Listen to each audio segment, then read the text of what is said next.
Welcome to Murf+E Unfiltered Zero BS Biz Talk.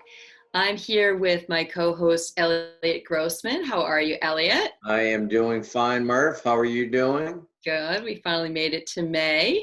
You've got your beautiful teal spring color going. I like it.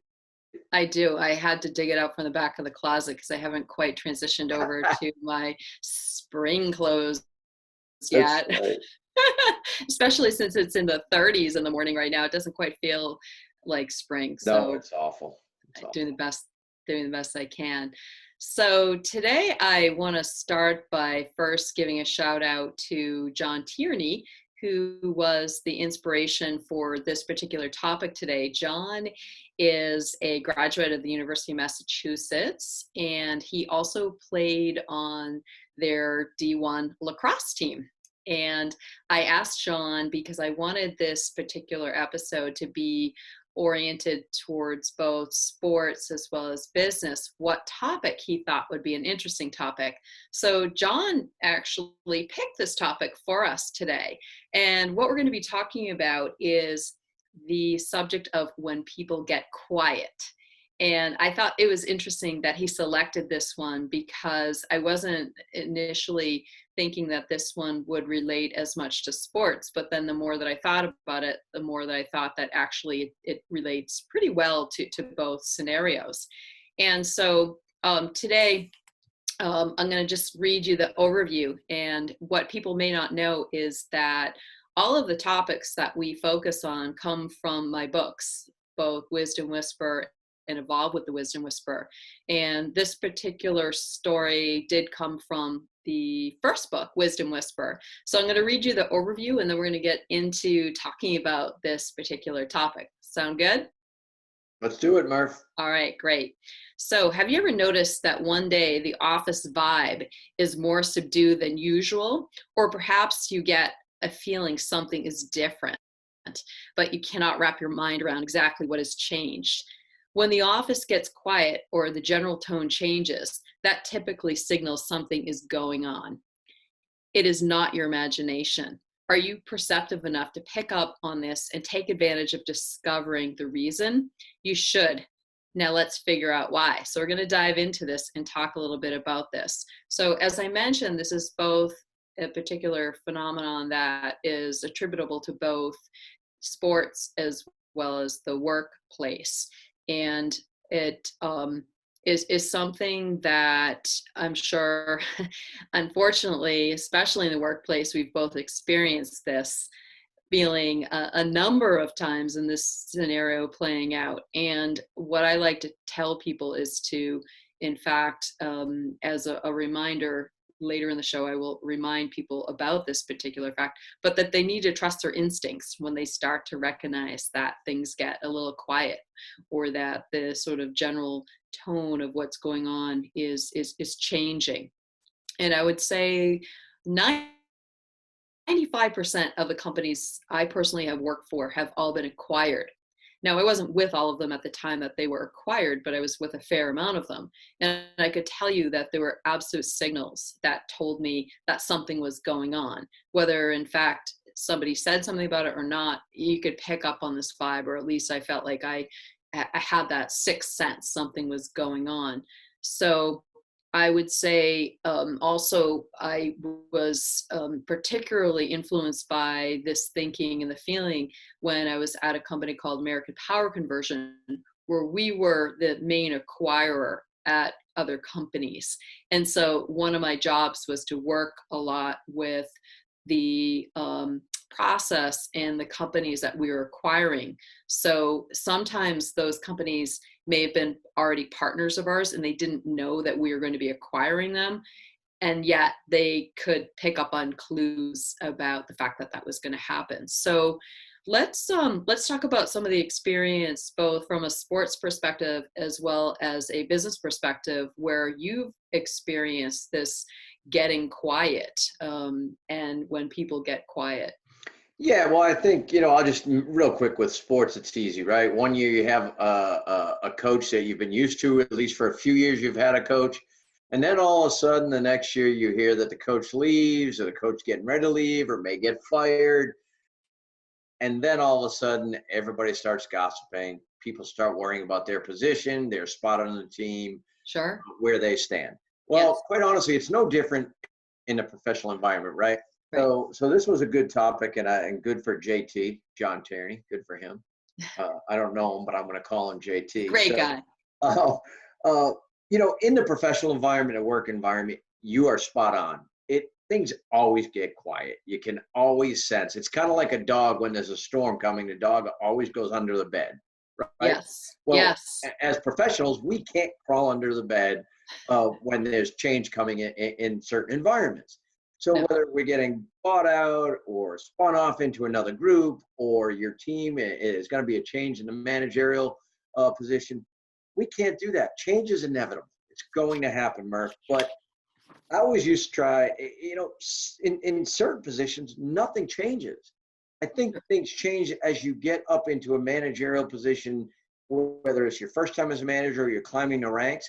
That's when things change, because for the most part, it doesn't really bother you as much when you're in a sales role or whatever. What changes is your manager. Maybe it's their style, how they do things, how they want you to do things. But other than that, not a lot changes. Right. But overall, the big picture changes. I mean, talk a little bit about, your experience. You're being aware, because everyone's aware. You could sniff it. You could smell it in the air. It's like when rain's coming in. You know something's going to happen. Without a doubt. And so some of the, excuse me, examples that I was thinking about were applicable to when there's changes in the leadership, whether that be at the top or at some executive level below the C sort of suite area. Mhm. That's a time when there's going to be a sense of enormous kind of change occurring. I also, thought about when budgets start to change around mid-year. There start to be course corrections in terms of you're feeling like it's never going to go up. They never tell you, oh, you're going to have more money the second half of the year. That's right. Yeah, we're going to lower your budget, and you're going to make another $100,000. That Right, doesn't happen, right? exactly. And no, it's always okay. You need to figure out how to do as much with us slashing your budget. Uh, and then I was thinking about how, from a sports perspective, how I was thinking about the team that I was working with, and the fact that there were two people that got injured that were key contributors to the team and supporting them from a goal perspective. They were the star scoring players, and they both happened to be injured during one game. And there was an enormous amount of angst prior to going into the next game, knowing that the team was going to be without these players. And I saw the impact that it had, and everyone was getting really quiet, and they were really anxious. And I had to talk to them about the fact that, it wasn't serving them well, for one thing, to be quiet about it. And it wasn't serving them well to be worrying about something that they really didn't have control over in terms of these players being out. But what they did have control over was the fact that they had talent on the team that they had themselves, that they could contribute to making up for the deficit of that happening, right? Yeah, absolutely. There's a reason why you're on the team. That's right. Exactly. So those are just some examples of what I was thinking about. And one last one could be that in 2008, when there was a time when there were a series of layoffs, I happened to get laid off from a software company that I was working at, and I could sense that this was going to occur. And I'll never forget that morning. I had this just awful feeling that I was going to get spoken to that day and get called in by HR and my manager to tell me this happy news that, oh, by the way, here's your package. So I had been prepared for this occurring all morning. And then sure enough, around lunchtime, I get a call to, meet in my boss's office, and the HR person was sitting there. So I had seen this play before, Hmm. and so I knew exactly what was going to happen. And I really wasn't that upset or anxious about it. And they were remarkably relieved at how I handled the situation, because I had been through this before, that it took some of the stress off of them. But I said, you know what? You're doing your job. I understand. This happens. I'm in marketing. Marketers are generally the first ones to go in any situation Right. like this. So I just Right. know this is how it works. Sure. But let's have you give some examples in terms of how this has kind of played out for you. Yeah. Yeah. So I think it's a really good question, right? People are very perceptive. And again, we go back to, I talked about the dogs, or when it's rain, when it's going to rain, you go outside and like, wow, smells like rain. Well, it's no different in the work environment. You're like, you walk in that day and you're like, oh, I smell change today.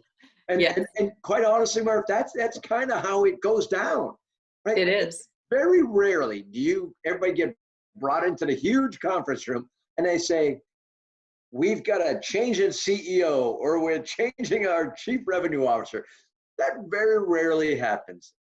True. It's kind of like the media, right? Things get leaked out. Everybody knows what's happening. You might not know who's going to be, or what the change is going to be, or who's going in that position, but you can always sniff it. You can always smell it in the air. So I think, when I was managing teams, I always wanted to be straightforward with people. I think there's two ways. You can either sugarcoat it and kind of play dumb and be like, oh, I don't know what you guys are talking about. Or we could be straightforward with them and say, listen, I don't think I'm going anywhere. I'm fairly certain you guys are not going anywhere. The budgets aren't going to go down, so just be prepared where they shift it around. But right now, I would say for us, it's going to be status quo. Let's go do our jobs. We're all professionals. And let's go out there. Maybe a good way to look at it, and I tried to do this, is, hey, someone's new coming in, and they may be getting a good view at our business.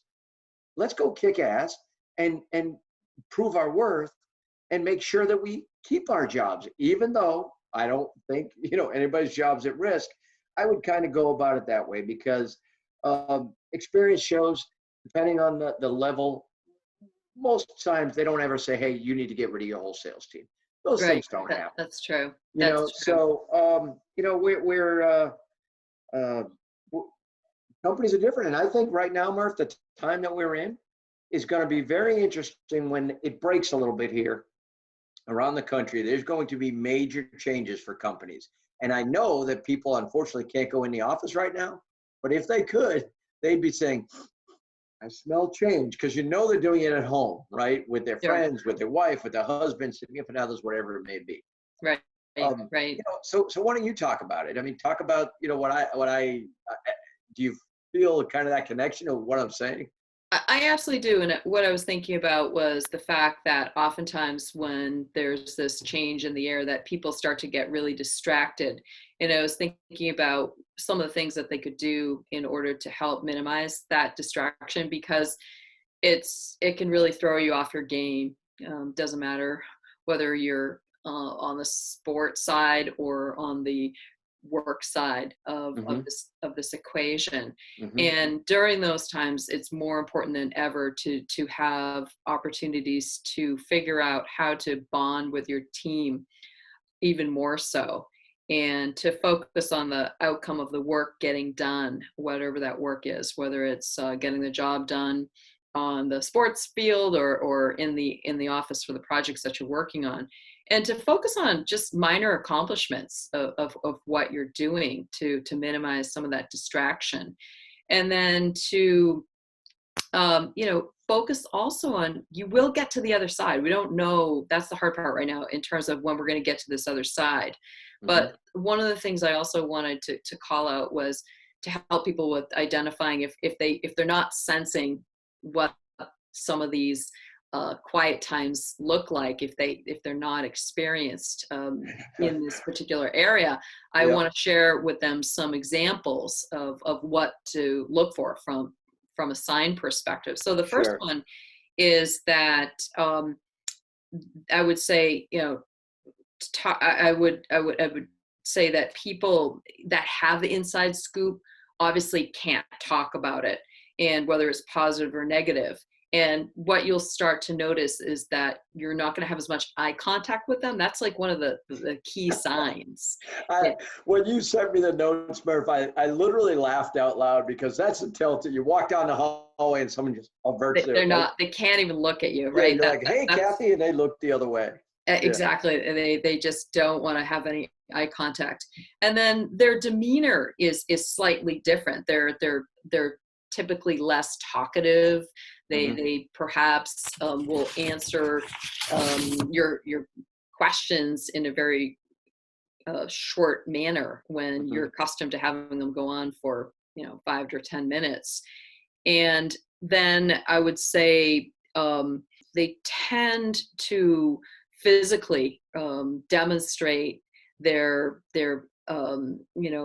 sort of uncomfortableness. Sometimes their neck will get red, right? They'll start to maybe even stutter. They'll start to sweat. There are these physical body signs that give them away. Now, the pros that have been through this aren't necessarily going to be exhibiting some of these telltale signs, but these do happen. Do you have any other examples? Yeah, well, I think, listen, whether you're on a sports team or at work, I used to think about this all the time. So you're playing whatever, whether it's basketball, football, hockey, baseball, I don't care what sport. Every team, for the most part, goes through a little bit of a losing streak, goes into a slump. If you're, a baseball player and you go into a slump, or hockey, you haven't scored in a few games, or baseball, you haven't got a hit in a week. Everybody goes into a slump, Sure. right? Everyone has a little bit of a negative streak. Well, it's no different at work, right? And I tend to focus, obviously, you talk about marketing, I talk about sales. We all go into a funk on the sales side. Anybody that tells you they just sell, and everything's perfect is lying. And you got to find that way of how do you bust out of that funk. And if you're in that little bit of the slump or what's going on, and now all of a sudden you're thinking there might be changes and you're smelling it in the air, it's our job as managers, if I'm a manager, to talk to these people, say, you got to take a deep breath, similar to what you talked about before. Let's go take a walk. Let's get out of the office. Hey, let's get our team together and go meet after work to have a beer and just kind of talk them out of this little funk or losing streak or slump or the worry, because we all, we have bills to pay, right? We got mortgages and various things going. So I think that's all part of it. I know you have more examples. I do. And that's a good segue, because I just talked about the body language and being able to read body language. And there's lots of different things that you can read about this to pick up on many other signs that I didn't even talk about. But what also as an advantage to when you can read the body language, or you can notice some of these signs that we've both shared with people to look for, is that it's going to help you to prevent from being caught off guard when these changes do occur, because they will be occurring. And it provides you with time to be able to think more clearly if you have to immediately respond to changes as well, because nobody wants to be in a situation where they're just A, caught off guard, and then B, very uncomfortable about the changes that are occurring. And it also gives you an opportunity to think through potentially what maybe some of the options might look like. It prepares you emotionally also to be ready for when these changes will be occurring. And no one is immune from experiencing what we're talking about right now. So a couple of things that I also want to share relate to things in terms of maybe what not to do. And that's just as important as being able to read sort of the tea leaves in terms of the signs to look for when people get quiet, what you can do. But the worst thing that you can do is to speculate, because none of us have a crystal ball. We all wish we did. I mean, I certainly do right now, and I'm sure I'm not alone in that feeling. We don't want to gossip. That never serves you well. I mean, it's tempting to do. It's really tempting to talk to your your team or your colleagues and to, sit around the water cooler, Of the course. real water Of cooler, course. Who right? doesn't, right? Of Yeah, course. It exactly. doesn't matter if you're a sophomore in high school and you want to gossip about something, or whether you're a fairly high level manager at a major company. Murph, it's easy to gossip. It's the easy thing to do. It's the hard thing is to be quiet and just focus. It's Keep really, those blinders on, right? it is, hence the name of this topic, which is when people get quiet, right? Mhm. Because the pros are the quiet ones. It's difficult to do that. The other thing that I will say is we all need to become better and more practiced at embracing change, because we've talked about this today in terms of the importance of really accepting the fact that there's always going to be change. It's Mhm. something that we have to get more comfortable with. It's not easy. I will not suggest that it is. And most people do not like change, but it is inevitable. But it will, you will get, used to change, and you will become more resilient to it over time. So any other Yeah, thoughts? well, I think what you just said, we need to embrace change. And professionally, it's very hard because the devil Yes, is always seems to always be better than the devil you don't know.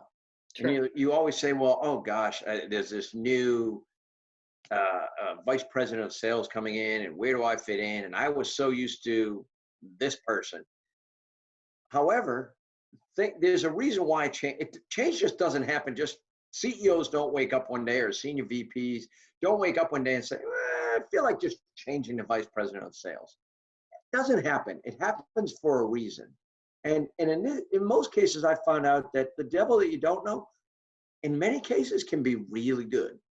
Because change is, when you say embrace it, if you go into it open-minded and not saying, oh gosh, I can't believe I got to deal with this, it's going to be awful, we got to learn a new way of doing things, it's not normally like that. It's normally, hey, let's continue, but let's maybe try these few things with your teams. I've seen them work at my other places, and I think they'll work here. Would you agree? I mean, you've been involved with it. I have. I absolutely have. And I would say the majority of the time, the change has actually been good. At Mhm. first, perhaps you could have, had the experience of thinking to yourself, here we go again, or this isn't something that I feel like learning right now on top of everything that I have to contend with. Mhm. But I would say the bulk of the time, the changes that are applied are beneficial. And Absolutely. whenever there's change, you're also learning, and there's always a need to be learning and increasing and upping your game, whether it's professionally, um, in the workforce, or on a sports team. You're always working to improve what it is that you're doing. So I think we'll sort of end it there on that note, that no one is immune from being exposed to change, but that we should embrace it, and that we can do so by being I think by applying the techniques that we talked about today to help us with these situations. And when you do, you're going to be fine. You're going to be Yeah, absolutely fine. absolutely. You were spot on this week, Murph, and I think the topic was great, and your questions are good and thought provoking. And this was fun this week for sure. Thank you. Thank you. And so I just want to thank you, Eliot, for another fantastic show. We're going to be, of course, to coordinate this better, uh, doing many more shows. And I look forward to when people ask me to particularly focus on a topic that resonates, it would help them. So I don't know what we'll be doing next, but you'll be hearing about it soon enough. And thank you so much. So Yep. thanks everybody for tuning in to Murf+E Unfiltered, Zero BS Biz Talk. We'll see you again next time. Have a good week, everybody.